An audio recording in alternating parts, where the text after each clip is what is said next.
Hello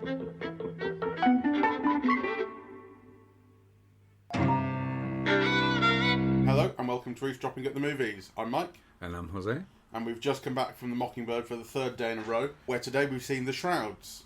Where today we were the only customers seeing the Shrouds. Yes, as opposed to yesterday where we were in a very full cinema Yes. for The Ballad of Wallace Island. Same screening. In fact, might be worth mentioning, because we did just at the end of that last podcast talk about how the sound seemed to be an issue in that film at points. And I felt a similar thing at times here. Hard to hear dialogue or slightly booming. I wonder whether it is the audio balance in that screen might be off a little bit, and I might ask them about it. Okay, well, I mean, I had problems understanding Vincent Cassel at the beginning, but I attributed that to his accent. Otherwise, I didn't have any problems with the sound. Yeah, it is a little bit mumbly, and so maybe it's a combination. But anyway, this film is written and directed by David Cronenberg. I'm not sure that we've done Cronenberg on the podcast before. We probably we might so. have. Well, I've certainly seen. Yeah. Cronenberg's recent. I don't think I have, and I don't think we've done him on the podcast. But obviously, he's a sort of incredibly prolific Canadian filmmaker. He's 82 now, and this film That's amazing. is inspired by the death of his wife some 8 years ago. And it's funny, I didn't know that until looking it up just now. But when you're watching Vincent Cassel in the film, it's very tempting to look at the way he looks and go, yes, he's an avatar of the director. You know? The hair, the look, the suits. He does seem to be playing a version of David Cronenberg to some extent. He's representative in the film to some extent.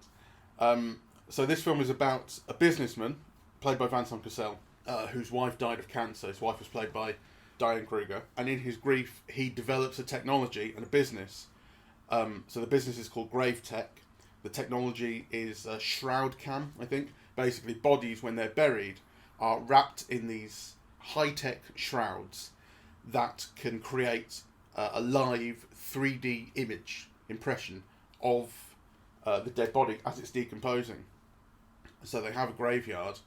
The gravestones have screens on them. You access them through the app, and through this app you can interact with this 3D image of the corpse. But it's not your partner as they were, your loved one as they were. It's as they are now in their currently decomposing state. The whole film starts with this Jewish belief that people need to be buried, because the souls cling to the bodies and have problems letting go, right? And so kind of that's the concept, I think, that shrouds the whole film. Indeed.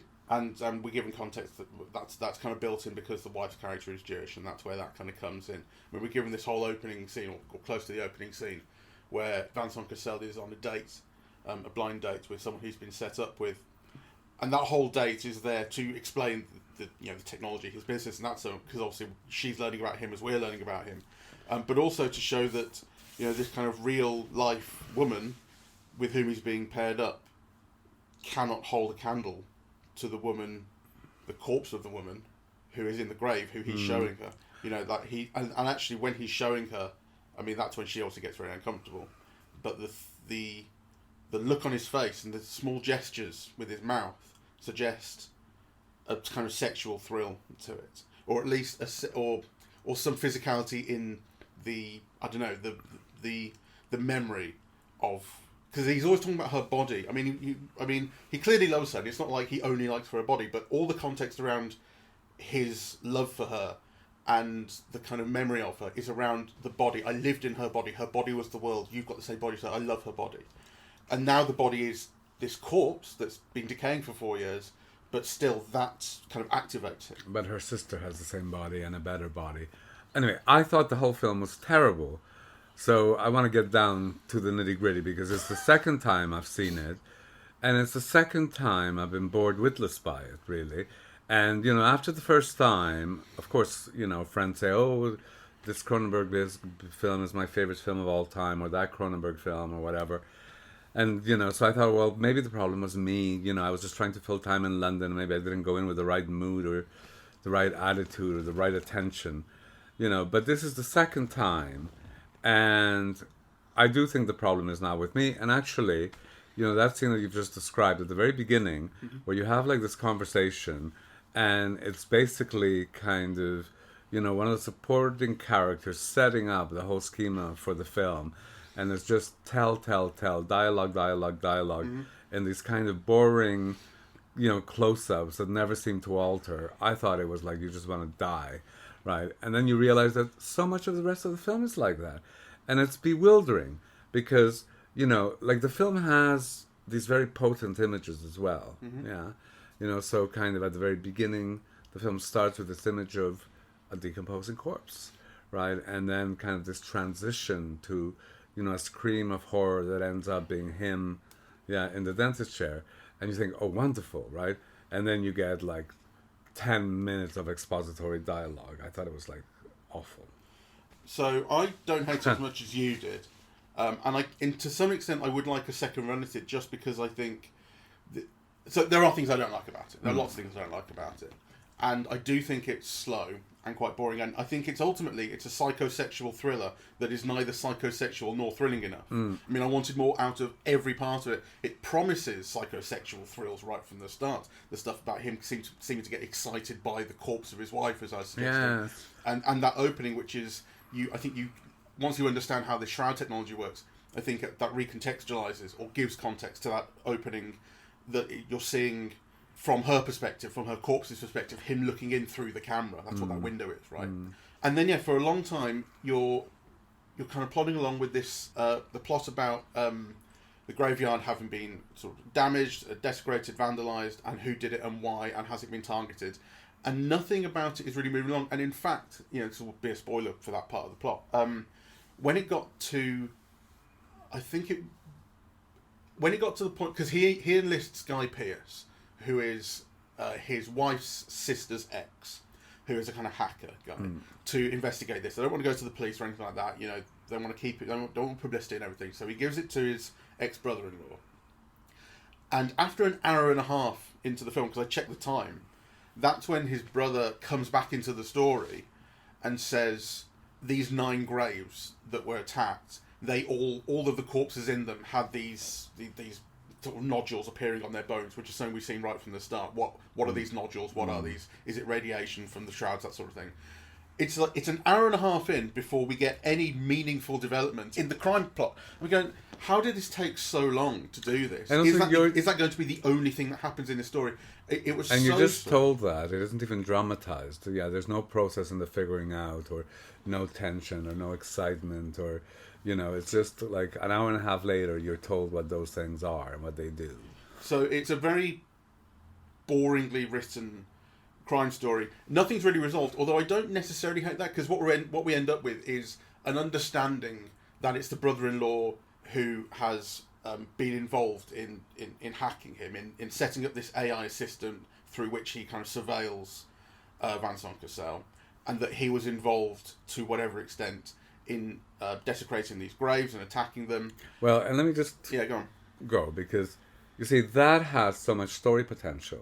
Yeah, like his brother-in-law, who is ostensibly checking up on you to make sure that you're not fucking his former wife, is nonetheless spying on you in bed. Like, is constantly like aware of what you're doing and what your doings are, and can see you naked, and like. You know, that opens up all kinds of twisty possibilities, none of which are explored in the film. Yeah, and I don't mind various parts left hanging, like some plot point, some detail of the crime wasn't resolved. I don't mind that. I don't really mind kind of ambiguity, but the stuff that I would like it to be filled in with, which is the psychological stuff, is also underwhelming. Like, so, for instance, the thing of, actually, it kind of relates to the surveillance by the brother-in-law. He's got this, as I mentioned, this AI assistant that he's created and given to Vincent Cassel.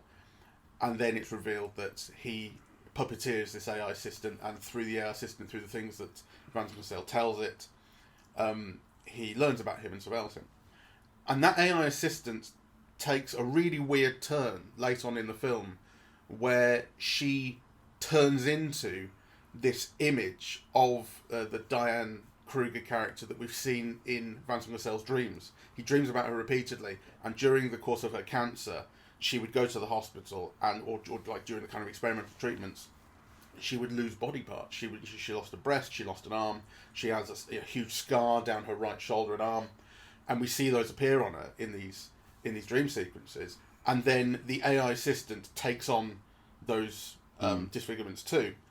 And you're going, right, wow, so is this something that he has talked to the AI assistant about? I mean, it's a business assistant, but he does talk to it like a kind of friend. Is it something that he's imagining now, that, you know, this dream is making its way into reality?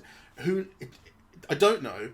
I don't think it's really resolved. I guess the film is maybe cluing you to say, well, it is real and he has talked to it. But I don't know. It's too accurate. That ambiguity, anyway, is left, and I don't mind that. I like the psychological kind of torment about it. But nothing around this ends up being satisfying enough. I mean, nothing gets resolved. So the thriller element about the desecration of the graves and the significance of it, and, you know, it potentially being tied to the Chinese and so on. I mean, that's pretty much written off at the end, right? You know, so... And there's a lot of talk, all that talk about Chinese and the Russian GRU and stuff. It not only is it a lot of talking, it's also a lot of very quiet, mumbly talking that you really get lost in, and thinking there is such a streamlined version of this thriller plot out there that this is just not, it's not even convoluted, it's just muddly.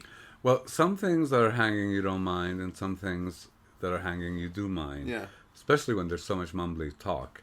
I mean, I would have liked to have known what happens to the Guy Pearce character, right? He is kind of the third most important character in the film, right? And, you know, he's poorly introduced, he's poorly utilized, and then he's thrown away. The character makes no sense as a plot device, you know, and yet if you're having all this kind of expository talk, you know, the characters have to be a little bit more than plot devices, really. Yeah. So I found that very dissatisfying. I found the casting of Diane Kruger in 3 roles, I guess, yeah, including the Avatar. Yeah, to be interesting, kind of conceptually. Yeah. We should also mention that so those 3 roles are the former dead wife, her sister, yes, who shares her face and body, and that's why Guy Pearce is worried about him sleeping with her, and the Avatar upon whom she's based. Yeah. But then I didn't understand how, at the end of the film, because that's another character then that seems to me is just kind of thrown away, because I didn't understand how at the end of the film he goes off with the woman from Budapest, yeah, and they're planning to live together. And you think... Well, I mean, he's given up on the wife at that point, because by this point he has come to the realisation that she was having an affair with this doctor. I get the wife. And that the space that he was to take next to her in the grave is occupied. He even implies, I'm not sure that he means it. No, I get all of that. I get all of that, but that's the wife. That's not the wife's sister. Yeah, he starts a relationship with the wife's sister as well. I'm sorry, I see what you mean, yeah. Yeah. So why not her? And, well, that just... It's thrown away, right? Yeah, I mean, the last thing we see of them is him giving that conspiracy theory, maybe I did it. Yes. And her saying, you better fuck me because I was so hot. And yeah. That's where it leaves it. Exactly. Yeah. I mean, I just thought that's bizarre, really. So that, you know, that just seems to be thrown away, you know, and then the lady from Budapest also then seems to come out of nowhere, really, to have that important. I mean, she doesn't come out of nowhere, but to have that importance at the end. Yeah, it seems to me also out of left field. I couldn't quite explain it. Yeah, because if the physicality of the body is so important to him, and we've seen basically throughout that it is, it's constantly on his mind. Well, the physicality of her body is not something that we've seen him, you know, kind of grow into, that sort of thing. It's always been about Diane Kruger, and therefore Diane Kruger's sister as well. But that's not a relationship that develops. I don't know. Yeah, well, all of that combined with a shooting style that I think is very typical of Cronenberg, that kind of evokes isolation and alienation and kind of loneliness, right? And, you know, I think it's quite deliberate. So, for example, the scene where he was talking to the Chinese doctor, right? He was filming it in exactly the opposite of what you would imagine. So it's a 2-shot, yeah? Vincent Cassel is on the left, and the doctor's on the right, right? And then you would expect when it cuts to a close-up, Vincent Cassel would be on the left, the Chinese doctor would be on the right. And instead, when you have the close-up, you have Vincent Cassel on the right, with all the left being negative space, right? And then the doctor on the left with, so there seems to be like this juncture, so much empty space.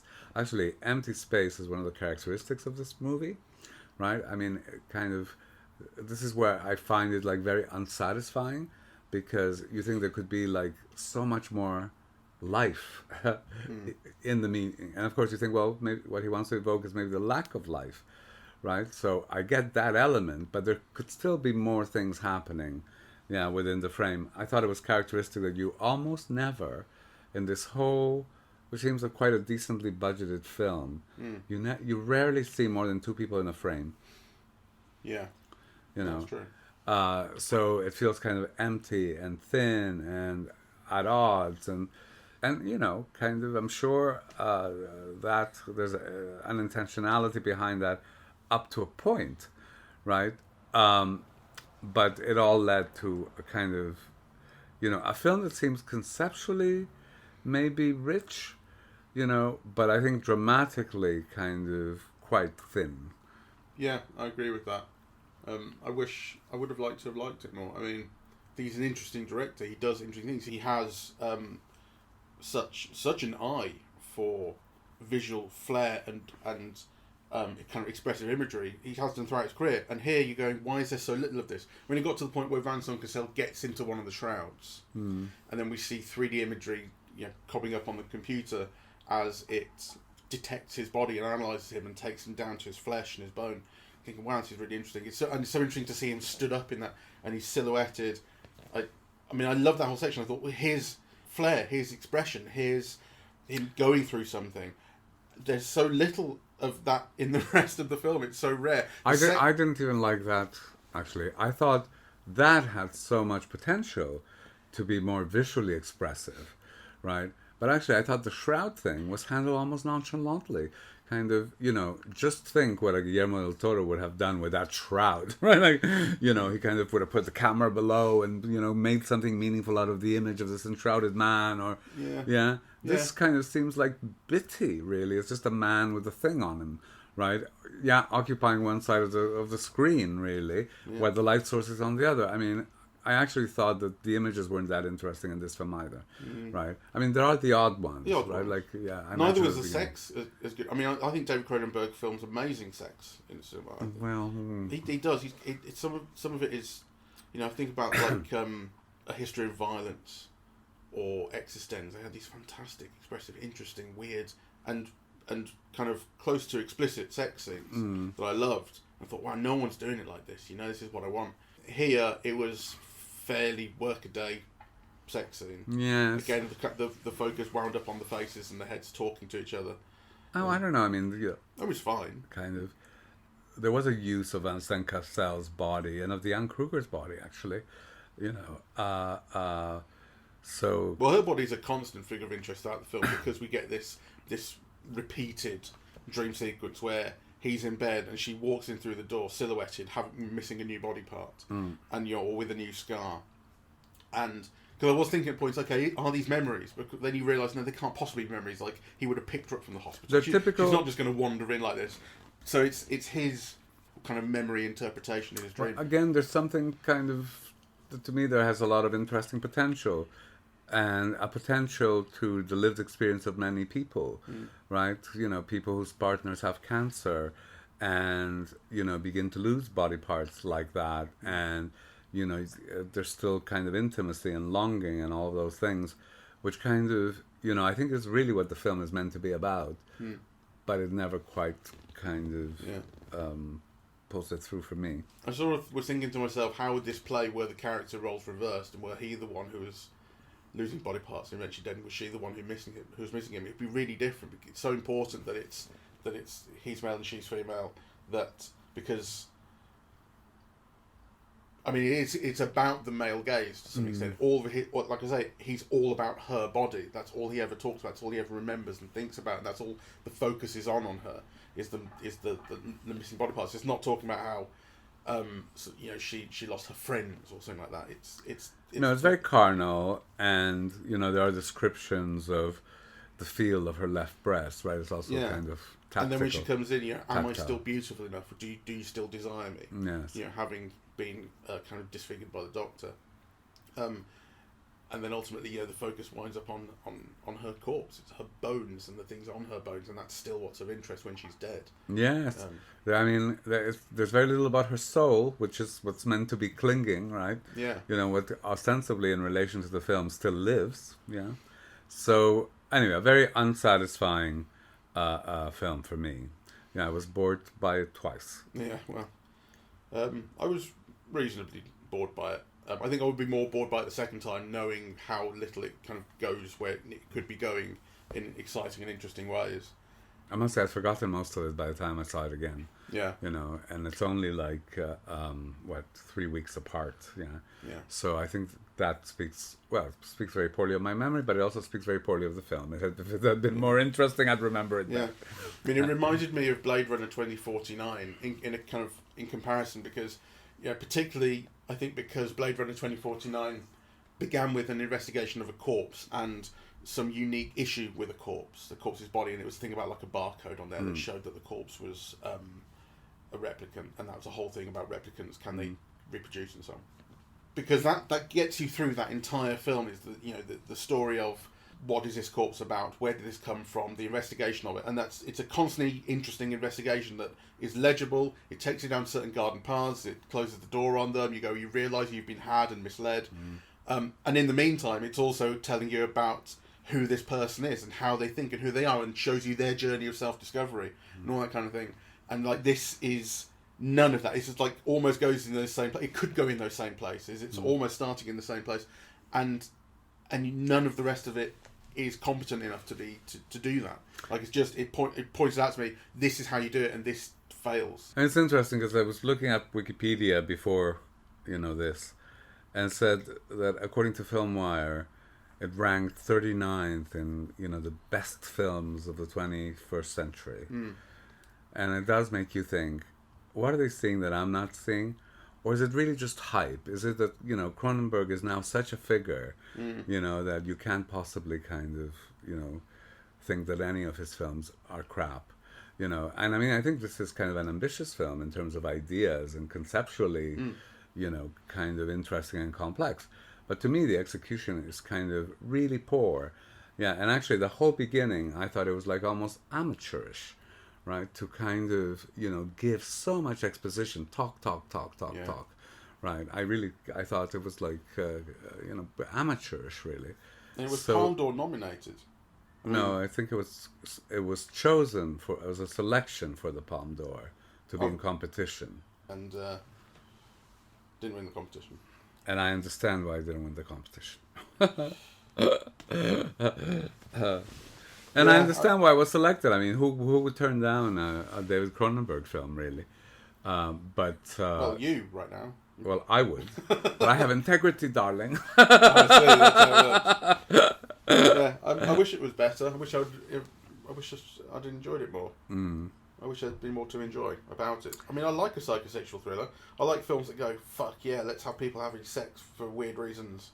Well, I don't think it's just about that. I mean, the film is also about loss and about mourning. I know. I'm being flippant, but like that's I mean, the thing like that's something that really rings true from the film. It's just like it seems like a really weird thing that conspiracy theories turn her on, but like there are people like that, and it's really great.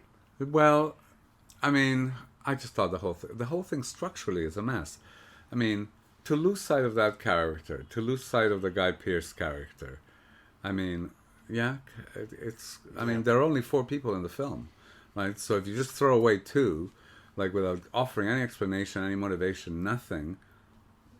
And actually, and the 3rd character is peripheral, so it really is just about Vincent Cassel, really. Well, when they're on the plane at the end, and she turns into the disfigured or takes on the disfigurements that his wife had, and then the plane flies off into the distance, and I'm going, no, the film can't end here. I need more. I need to know more. Exactly. And it just ended. No. So is it the Avatar, right? Anyway, it's kind of... unsatisfying. It's unsatisfying, and it's not even interesting enough to speculate upon, right? Like, I think if it were more interesting, you'd ask more of those types of questions and come up with theories.